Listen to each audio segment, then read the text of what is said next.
We have an exciting broadcast this as we are finishing up here the last two topics of this section of Bible study. So we are going to discuss suffering and then going into unity this evening, and it's a really great and fitting time with all of the things that have been happening all across the United States, all across the world.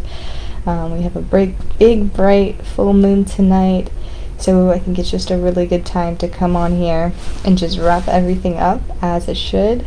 The transcriptions are done. This one is quite a bit longer than many of the other ones, but the last topic that I will discuss this evening will be a bit shorter.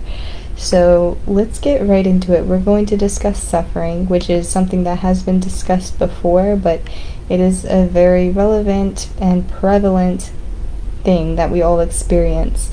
But we're not really looking at it as much as an internal topic. We're looking at it from the perspective of the Bible and from the perspective of Jesus and how he described suffering and how he experienced suffering, which is again a really good preface to the 30 Days with Jesus that we are going to get into very soon. Hence why I'm so excited to finish this up tonight, but again, really good topics to discuss. We have, starting out in Deuteronomy chapter 8, verses 1 through 5. Be careful to follow every command I am giving you today, so that you may live and increase, so that you may live and increase, and may enter and possess the land the Lord has promised, an oath on oath to your ancestors. Remember how the Lord God led you all the way in the wilderness these 40 years, to humble and test you, in order to know what was in your heart, whether or not you would keep his commands. He humbled you, causing you to hunger, and then feeding you with manna, which neither you nor your ancestors had known, to teach you that man does not live on bread alone, but on every word that comes from the mouth of the Lord. Your clothes did not wear out, and your feet did not swell during these 40 years. Know then in your heart that as a man disciplines his son, so the Lord your God disciplines you. So this is going a little bit further back, but again discussing the suffering actually of the people and how it is really a collective thing that we go through. Sometimes people feel like they're alone when they're suffering and it's only them that is going through something, but everybody experiences suffering in either a really united and same way or, separately but to different degrees. Something very important that we are going to keep touching on throughout these two topics is the importance of the word and why the word is so important, why this word is truth, why a lot of words hold so much power and truth, through the way spiritual beings communicate, through the way God communicates, Jesus in the heavenly realms, how he communicates. The word is a very, very, very heavy thing and a very important way to get a message across here on earth. That's how we communicate. But that doesn't mean that that's always something that's frequent. So this is why the word is very important. I'll try to explain it a little bit better later on. Next, we're going to go read Job chapters 1 through 2. So this is probably the longest reading, and it's a narrative of Job. If you're not familiar with this narrative, as I actually was not, it's going to be kind of enlightening and interesting. It's very long, so the narrative actually takes up the entire book of Job, nearly, if not the whole thing. So we're going to just kind of get the beginning of it and try to understand suffering from Job's perspective. In the land of Uz, there lived a man whose name was Job. This man was blameless and upright. He feared God and shunned evil. He had 7 sons and 3 daughters. And he owned 7,000 sheep, 3,000 camels, 500 yoke of oxen, and 500 donkeys, and a large number of servants. He was the greatest man of all the people of the East. His sons used to hold feasts in their homes on their birthdays, and they would invite their 3 sisters to eat and drink with them. When a period of feasting has run its course, Job would make arrangements for them to be purified. Early in the morning, he would sacrifice a burnt offering for each of them, thinking, "Perhaps my children have sinned and cursed God in their hearts." This was Job's regular custom. One day the angels came to present themselves before the Lord, and Satan also came with them. The Lord said to Satan, "Where have you come from?" Satan answered the Lord, "From roaming throughout the earth, going back and forth on it." Then the Lord said to Satan, "Have you considered my servant Job? There is no one on earth like him, and he is blameless and an upright man and a man who fears God and shuns evil." "Does Job fear God for nothing?" Satan replied. "Have you not put a hedge around him and his household, and everything he has? You have blessed the work of his hands, so that his flocks and herds are spread throughout the land. But now stretch out your hand and strike everything he has, and he will surely curse you to your face." The Lord said to Satan, "Very well then, everything he has is in your power, but on the man himself do not lay a finger." Then Satan went out from the presence of the Lord. One day Job's sons and daughters were feasting and drinking wine at the oldest brother's house. A messenger came to Job and said, "The oxen were plowing and the donkeys were grazing nearby, and the Sabeans attacked and made off with them. They put the servants to the sword, and I am the only one who escaped to tell you." While he was speaking, another messenger came and said, "The fire of God fell from heavens and burned up the sheep and the servants, and I am the only one who escaped to tell you." While he was still speaking, another messenger came and said, "The Chaldeans formed 3 raiding parties and swept down on your camels and made off with them. They put the servants to the sword, and I am the only one who has escaped to tell you." While he was still speaking, yet another messenger came and said, "Your sons and daughters were feasting and drinking wine at the oldest brother's house, when suddenly a mighty wind swept in from the desert and struck the 4 corners of the house. It collapsed on them, and they are dead, and I am the only one who escaped to tell you." At this, Job got up and tore his robe and shaved his head.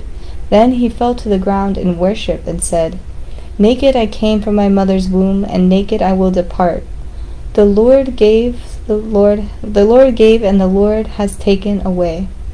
May the name of the Lord be praised." In all this, Job did not sin by charging God with wrongdoing. On another day, angels came to present themselves before the Lord, and Satan also came with them to present himself before him.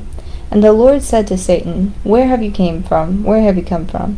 Satan answered the Lord, "From roaming throughout the earth, going back and forth on it." Then the Lord said to Satan, "Have you considered my servant Job? There is no one on the earth like him. He is blameless and upright, a man who fears God and shuns evil. And he still maintains his integrity, though you excited me against him to ruin him without any reason."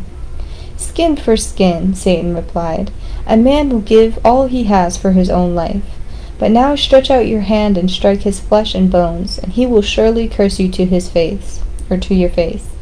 The Lord said to Satan, "Very well then, he is in your hands, but you must spare his life."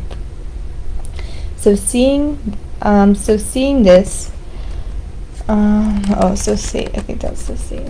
So Satan went out from the presence of the Lord and afflicted Job with painful sores from the soles of his feet to the crown of his head. Then Job took a piece of the broken pottery and scraped himself with it as he sat among the ashes. His wife said to him, "Are you still maintaining your integrity? Curse God and die." He replied, "You are talking like a foolish woman. Shall we accept good from God and not trouble?" In all this, Job did not sin in what he said. When Job's 3 friends, Eliphaz the Temanite, Bildad the Shuhite, and Zophar the Naamathite, heard about all the troubles that had come upon him, they set out from their homes and met together by agreement to go and sympathize with him and comfort him. When they saw him from a distance, they could hardly recognize him. They began to weep aloud, and they tore their robes and sprinkled dust on their heads. They sat on the ground with him for 7 days and 7 nights. No one said a word to him because they saw how great his suffering was.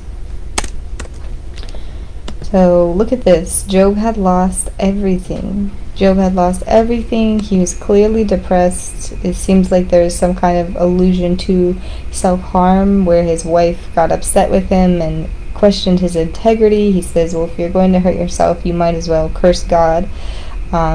So she was going through it. He was going through it. And what is bringing him through all this, I read ahead a little bit. His friends came and saw him. They sat with him in silence, right, for 7 days. So that camaraderie and that union, I mean, we're going to talk a little bit about unity later, but that union of having people around you that care about you and love you is very, very important through difficult times. So yes, I was going to say another thing. Anyways, later, they kind of then start to talk, the 3 friends and Job. They start to talk to him and go back and forth about the meaning of life and, why does all this bad stuff happen. So it's actually a very interesting book. I'd like to know a little bit more about it, as I have not read it all the way through. But I feel like it would have been a good read. Alright, let's go on to Psalm 77. For the director of music, for Jeduthun of Asaph, a psalm. I cried out to God for help. I cried out to God to hear me. When I was in distress, I saw the Lord. At night I stretched out untiring hands, and I would not be comforted. I remembered you, God, and I groaned. I meditated, and my spirit grew faint. You kept my eyes from closing. I was too troubled to speak. I thought about the former days, the years of long ago. I remembered the songs in the night. My heart meditated and my spirit asked, will the Lord reject forever? Will he ever show his favor again? Has his unfailing love vanished forever? Has his promise failed for all time? Has God forgotten to be merciful? Has he in anger withheld compassion? Then I thought, to this I will appeal. The years when the Most High stretched out his right hand. I remember the deeds of the Lord. Yes, I will remember your miracles of long ago. I will consider all your works and meditate on all your mighty deeds. Your ways, God, are holy. What God is as great as our God? You are the God who performs miracles. You display your power among the people. With your mighty arm you redeemed your people, the descendants of Jacob and Joseph. The waters saw you, God. The waters saw you and writhed. The very depths were convulsed. The clouds poured down water. The heavens resounded with thunder. Your arrows washed back and forth. Your thunder was heard in the whirlwind. Your lightning lit up the world. The earth trembled and quaked. Your path led through the sea, your way through the mighty waters, though your footprints were not seen. You led your people like a flock by the land of Moses and Aaron. So again, remembering that covenant, and very much stormy words in this one. Stormy words. What am I trying to say? Lots of descriptors, right, to describe this storm. So I thought that was very fitting reading that after today. It was a little bit dramatic, I'd say. There was a little bit of flooding in several areas. So we might be asking ourselves these questions, like, where is the mercy? What happened? Like, did I do something? Yada, yada, yada. Or you're just not even thinking about divine intervention or divine power at all. But I think it's very important during this time to really remember how blessed we all are, even in very difficult circumstances, and how many even small miracles we experience on a day-to-day basis, even if it's just the comfort of God, being able to seek God out and find comfort in that. That again is just something amazing. And again, bringing up the covenant, it's something that was a great feat. It was a great promise. It was just a great demonstration about how truly powerful the Lord is the way of those times. Especially, we talk a little bit about the flood of Noah, and then this is, of course, what we just talked about, especially in my little slideshow presentation with the taking the people to the promised land, the Israelites from the Egyptians. So that was a really great feat, and not test of faith, but that was just a really good demonstration of like, okay, wow, yes, that basically just silenced all the naysayers that didn't agree that God was a being and God was, the God. The people that didn't agree were simply silenced, even through death, by that feat. So it's pretty crazy, and that's why it is brought up a lot. Especially when talking about things like salvation or suffering, so remembering that covenant and that promise. Isaiah 53, who has believed our message, and to whom has the arm of the Lord been revealed? He grew up before him like a tender shoot, and like a root out of dry ground. He had no beauty or majesty to attract us to him, nothing in his appearance that we should desire him. He was despised and rejected by mankind, a man of suffering and familiar with pain. Like one from whom people hide their faces, he was despised, and we held him in low esteem. Surely he took up our pain and bore our suffering, yet we considered him punished by God, stricken by him, and afflicted. But he was pierced for our transgressions, he was crushed for our iniquities. The punishment that brought us peace was on him, and by his wounds we were healed. We all, like sheep, have gone astray. Each of us has turned our own way, and the Lord has laid on him the iniquity of us all. He was oppressed and afflicted, yet he did not open his mouth. He was led like a lamb to the slaughter, and as sheep before his shearers is silent, so he did not open his mouth. By oppression and judgment he was taken away. Yet who of his generation protested? For he was cut off from the land of the living. For the transgression of my people he was punished. He was assigned a grave with the wicked, and with the rich in his death, though he had done no violence, nor was any deceit in his mouth. Yet it was the Lord's will to crush him and cause him to suffer. And though the Lord makes his life an offering for sin, we will see his offspring and prolong his days. Or he will see his offspring and prolong his days. And the will of the Lord will prosper in his hand. After he has suffered, he will see the light of his life and be satisfied. Or he will see the light of life and be satisfied, by knowing that my righteous servant will justify many. I can't read. I don't know what's going on. If I'm tired, I'm tired. Anyways, let me read that again. By his knowledge, my righteous servant will justify many, and he will bear their iniquities. Bear their iniquities. Therefore I will give him a portion among the great, and he will divide the spoils with the strong, because he poured out life unto death, and was numbered with the transgressors. For he bore the sin of many, and made intercession for the transgressors. So this is what I was talking about when I said suffering of Jesus. This is described, and Jesus here is described, we've heard this before, the arm of the Lord. Jesus is described as being the arm of the Lord, humble, kind of came out of nowhere, although his birth was in fact predicted and anticipated. No one would assume that Jesus was who he was by the way that he looked. He fit in. He didn't really stand out except through his spirit. And yes, the suffering was great. And just like Job, it was God's will. Like God allowed Satan to basically attack Job. Kind of the same deal with this. This was God's will. This is the way things were supposed to work. Jesus was sent here to carry out a mission, and he did just that in the honor of the Lord. So whenever you think your life is hard and you're suffering, you can then relate to Jesus's life and in any way, right? And understand that he's experienced that suffering very seriously. very seriously.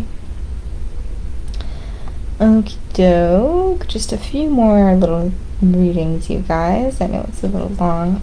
I'm just so tired at this moment, but I'm getting through it. Romans chapter 8, verses 12 through 28. Therefore, brothers and sisters, we have an obligation, but it is not to the flesh to live according to it. For if you live according to the flesh, you will die.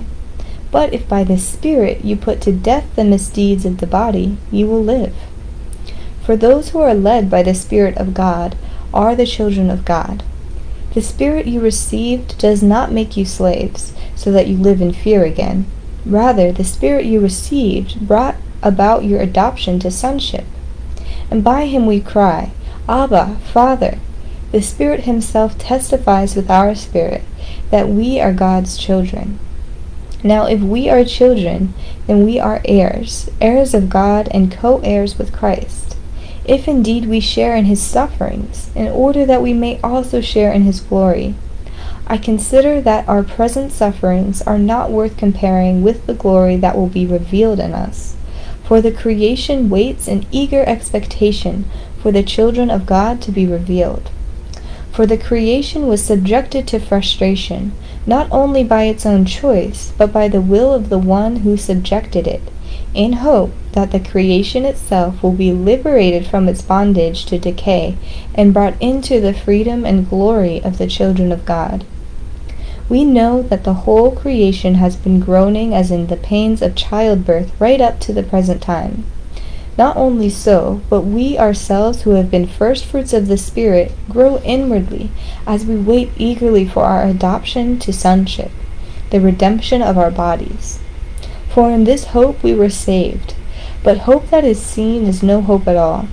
Who hopes for what they already have? But if we hope for what we do not yet have, we wait for it patiently. In the same way, we do not know what we ought to pray for. But the Spirit himself intercedes for us through wordless groans. And he who searches our hearts knows the mind of the Spirit, because the Spirit intercedes for God's people in accordance with the will of God.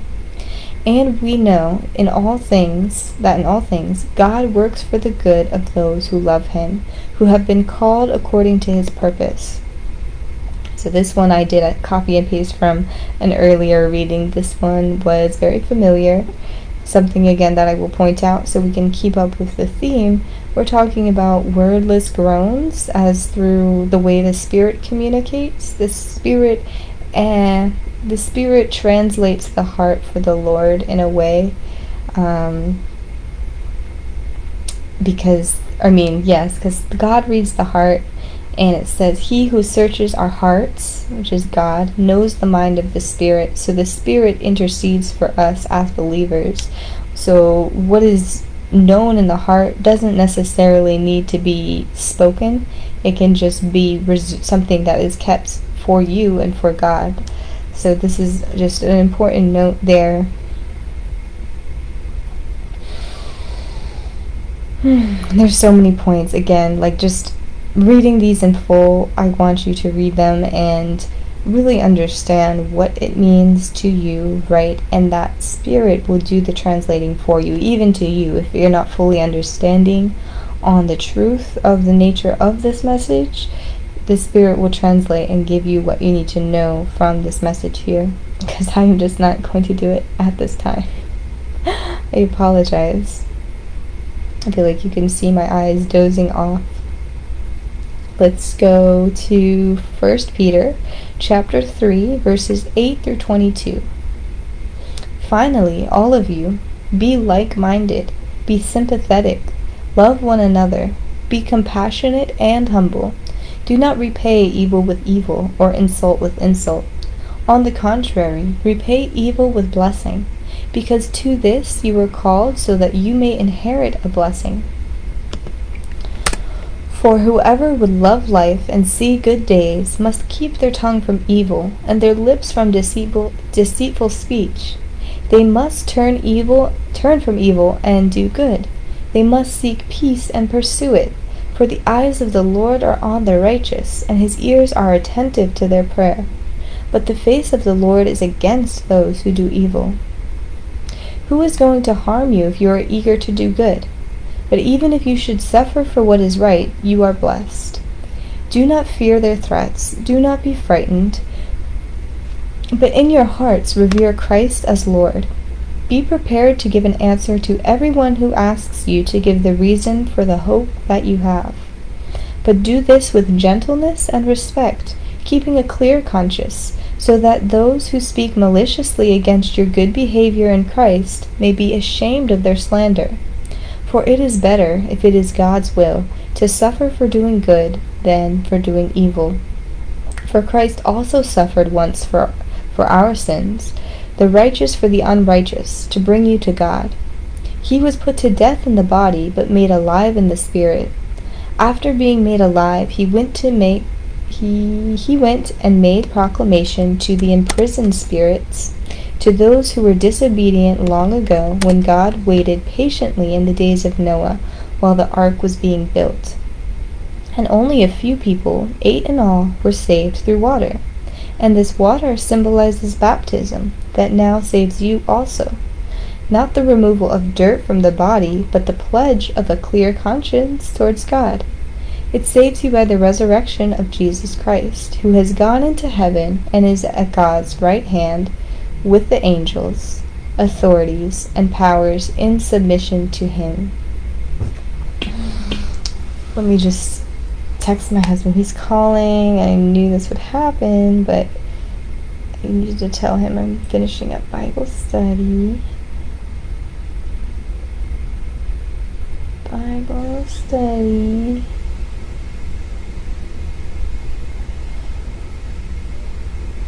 Okay. A lot of important things in this one as well, and this one I will break down just starting from the bottom and going back up. So we talked a little bit about what exactly it means to be baptized and the spiritual significance to that. Something that I didn't catch initially was it comes from the time of Noah, really. That's kind of how the symbolic nature of baptism took place. So it started out with 8 people being saved by water, and by those 8 people being saved by water, it started this whole wave, this whole tradition of baptism. And it says it's not just cleaning your body, it's not such a sanctifying event, but it is a pledge of a clear conscience towards God. So I guess a little bit of sanctification there, but a clear conscience. And it says it saves you by the resurrection of Jesus Christ, who has gone into heaven. So it goes hand in hand, the baptism, and then we have the resurrection of Jesus Christ, very closely related. Second point here, the imprisoned spirits, again from the time of Noah. So all of these people on earth, but 8, had passed away in a giant flood. It's not necessarily they were, dead for a reason, not going to be on that earth for a reason.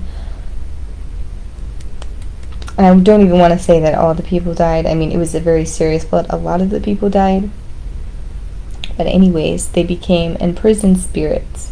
So it's not necessarily like they were damned, but they were just kept in holding until God was, doing his thing, whatever, until they are needed again. So we talked about a little bit of the spirits of the earth, how some people are asleep, or some spirits are actually asleep, but they will be raised up again when the time is right. Something also to think about. And again, something very important, how we talked about the power of the words, how they can bless and speak truth. It's very important to just no speaking deceitful speech. That's why it's good to sometimes turn away from the screen, get rid of nasty language, get rid of tearing people down with your words. Very, very, very, very, very, very, very important. Even if you're not speaking it, just because the eyes are the window to the soul, even just reading it is contamination enough. So even if it's not you directly speaking it, I would just avoid it altogether, so the less likely you are to slip up and say something ridiculous. So let's go on to the last one of this topic. And I may or may not get to unity later. I can even do it tomorrow. I'm really in no rush, but I just thought it would be an exciting end to the evening. But anyways, we're going to go over 1 Peter chapter 4, verses 12 through 19. Dear friends, do not be surprised at the fiery ordeal that has come on you to test you, as something strange were happening to you. But rejoice in as much as you participate in the sufferings of Christ, so that you may be overjoyed when his glory is revealed. If you are insulted because of the name of Christ, you are blessed, for the Spirit of glory and God rests on you. If you suffer, it should not be as a murderer or thief or any kind of criminal, or even as a meddler. However, if you suffer as a Christian, do not be ashamed, but praise God that you bear his name. For it is time for judgment to begin with God's household. And if it begins with us, what will the outcome be for those who do not obey the gospel of God? And if it is hard for the righteous to be saved, what will become of the ungodly and the sinner? So then, those who are suffering according to God's will should commit themselves to their faithful Creator and do good. Fantastic. So, again, a lot of repetition. We've heard a lot of these things before, I think, when talking about other variations of the subject of suffering. But nonetheless, very, very strong words, something to pay attention to. Commit yourselves to do good, especially if you are suffering. Do not be ashamed in suffering. It happens to a lot of us. Do not be surprised at the fiery ordeal. We've been having a lot of fires, especially there in Maui. I was watching a bit of news today and caught that. So just understand that there's a lot of things going on. It's not necessarily a personal attack, but it's a test, really. It's a test. So don't feel abandoned, but allow these times to really strengthen you, to really help you persevere, to really, really develop who you are as in Christ. Suffering, because you're suffering. Christ suffered as well. So the more suffering you have, the more like Christ you will be and become. And we're going to talk about unity, which is the most important topic out of all of this. A really great summary. How important it is to be one with Christ and to all be together on that same page with a single understanding. It's very, very important, and especially at times like these. Suffering really does bring us together.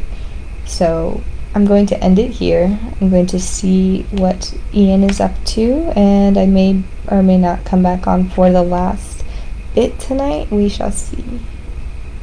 Bye. See you later. I might do it tomorrow, to be honest.